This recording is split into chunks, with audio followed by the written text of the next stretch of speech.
I don't normally show people my bathroom, but today I thought, well, I was having a literary bath, and otherwise known as a lath. I've actually got 2 turtlenecks on my legs as well. Fruit bowl in the bathroom, picture of a succulent, tap in my head. That's how I like to wash. Quite excitingly, today, for the first time ever, the book that we all read this week, that you definitely read and I definitely read, and the guest has read, it's currently being, it's getting a new collector's cover edition at the moment, right now. So we can actually patch through live to the designer, Gaston Plum. Is that the outside of the book, or is that a border in the book? Using a pencil as well, which I wasn't expecting. That okay, wow, he's gone bold. He's gone bold. Let's get our guest out. She is. How would you describe Dr. Bond? I've known her for years. We researched. We did some research on a dictionary together. I just was actually feeling quite emotional just because you brought up our dictionary days, and so I was sort of a little bit choked from that, to be honest. We were young. We were 12. Let's not forget that all your thesaurus work.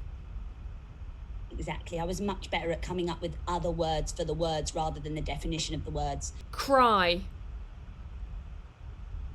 Sob. Blanket. Blanket's a good one. Blubber.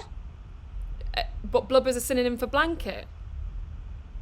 How do you mark a page? I mean, for years, like I said, I was using bits of mud, a bit of soil. I'm a keen gardener.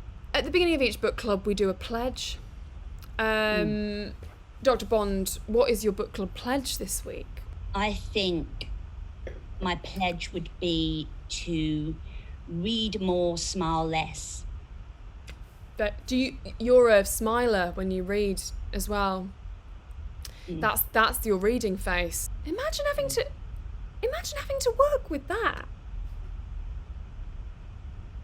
It's really hard, and the thing is, I take on every emotion that the character feels in the book. I feel. You do. And it's exhausting. Yes, it's not really a smile, it's like a literary grimace. And, I'm very aware, lots of great lecturers have had that. There was the great Dr. Wallace Cotton, and of course he read like this. Do you remember Janice Genet? And she would she would always read like this. Yeah, it was like a scrunching, wasn't it? A scrunching of the cheek. She could hardly open her eyes, and you said, Janice, stop it. You're doing yourself an injury, Janice. She wouldn't listen. You're going to do yourself a mischief, and she was like, no, I won't. I'm fine. It's customary that we say the book title together. 3, 2, 1. Bar English. Bar English. The 12 dogs of what was that last word? Yorkshire. Bar English, the 12 dogs of Yorkshire. I'm sorry, I'm just remembering reading it and it's brought me to tears. Bar English, the 12 Dogs of Yorkshire was, of course, written by Dr. Bond. It was actually written by our good friend, Davis Wynhathoth Jameson. And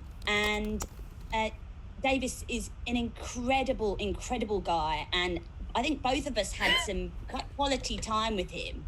I won't sort of go any further than that, but yes. You had sex with him. That's what.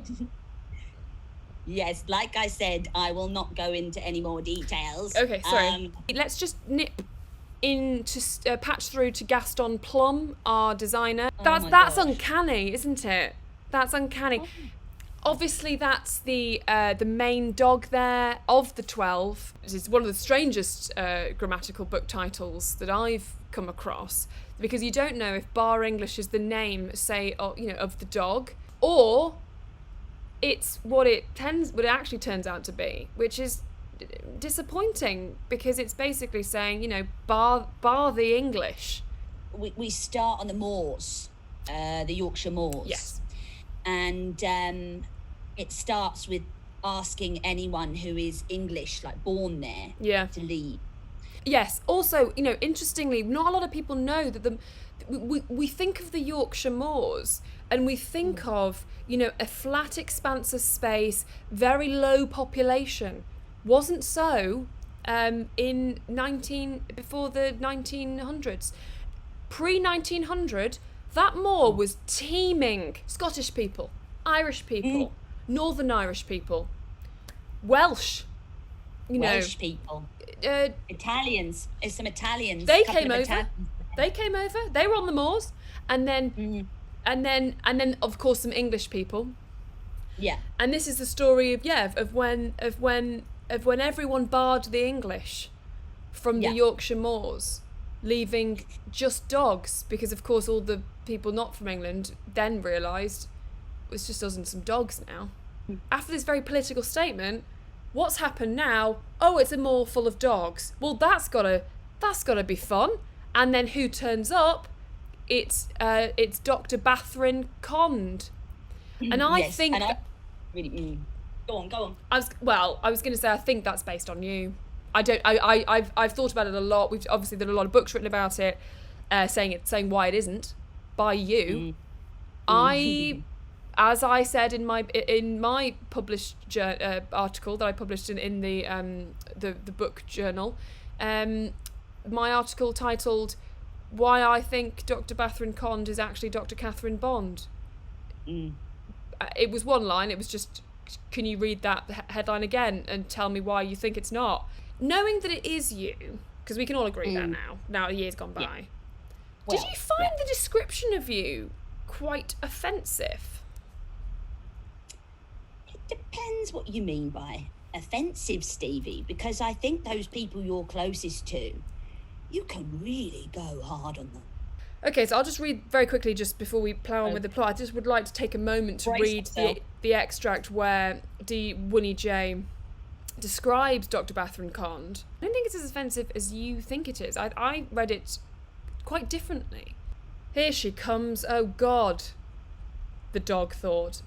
We should have made that very clear, isn't it? It's from the perspective of a dog. She looks like a tree and a foot, but the foot has kicked the tree. The tree has grown through the foot, and there's a face on it, like a clock, but a bad clock. One of those clocks that make you say, sorry, what's the time? And also, what's that?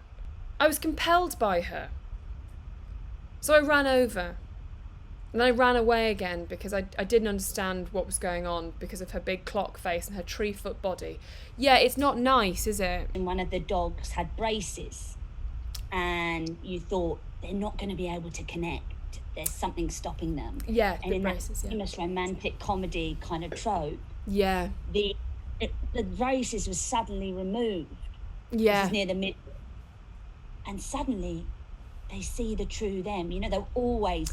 Well, the dog got a makeover. Yeah. That was amazing. I really thought that was really good to really bring in that she's all that film. You know, he's very big on his cinematic references. Well, that's why we've never seen eye to eye, because obviously I don't believe in film, so it's very difficult. But I do know that that's a trope, and I know that he drew heavily on that. He called one of the dogs Rachel Lee Cook, and the other dog Freddie Prinze Dog. They could never be together because obviously she didn't understand what the dog was saying and was like, what? But I liked that kind of, you know, it was a comedy of errors. It was a comedy of dogs. Do you want to read for us, just very quickly, just read for us those end few sentences of the book? The face will have to come back. Oh dear. They laughed hard. That's something they had in common, the dog and Bathrin Cond. They laughed hard together. Their bodies entwined. Yeah. They looked at the soil of Yorkshire, and thought, let's go to the pub. Which one? Yeah. Yeah, I forgot about the bodies entwined bit. That's it's not great, is it? I feel like I should have asked Davis what was going on at that time. Yeah. He's got a dog. We maybe shouldn't have picked a book that's about your life with a man that you now no longer see anymore, who definitely had sex with his own dog. I'm sorry. Yeah, it's been a bit rough on me, but you've always put me through, you know, the people who are closest to you always put you through things, obviously because they're a little bit jealous. Well, now I've thought about it, I'm not that jealous anymore, if I'm going to be blunt. I didn't really put the two and two together that he was doing that sort of business, so I'm okay now. You can have him. Okay, I will. Really? A Hopeful says the question that's on everyone's lips. It'll be my final question to you tonight. What's the synonym for blanket?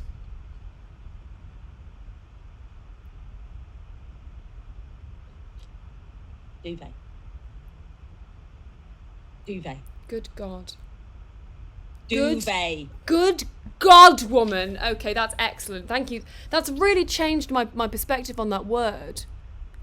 Wow. Wow. Okay. Well, we bought. Yeah. Absolutely. I'm on fire right now.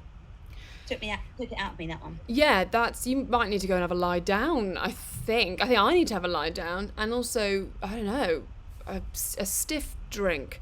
Now, everybody, before we go, we will just go to the designer who's just, I believe, finished the collector's edition. Bar English, The 12 Dogs of Yorkshire. My God, there are. Yes, I mean, look, we've got the 12 dogs. What's great is, he's included all of the dogs. He's included the upside down dog, Rosemary, the dead dog, the dog of death. Like dogs doing it. Read this, and I think that's either the Gondor or the Guardian. Then great. Then if we move along, please, DWS. Loves Dr. BK. Yeah, of course. That's the main love story, of course. And then we've got Roger Moore. We didn't get round to talking about how Roger was in the Little Felting's in there. And there's the upside down dog. That's a foot. The foot in the. And then of course there is Dr. Bathrin Cond herself. The foot in the tree. And a little extra there, a little extra for the fans. Okay, a real bit of extra there for the fans. When, obviously, of course, when you buy the book, it will come with a dog belted to the front of it. Thank you guys as well for, of course, joining. It wasn't the first draft of the book cover, Celery Man. That's the final collector's edition. So I don't quite understand. Is that dog okay? Of course, it's on the front cover of a book.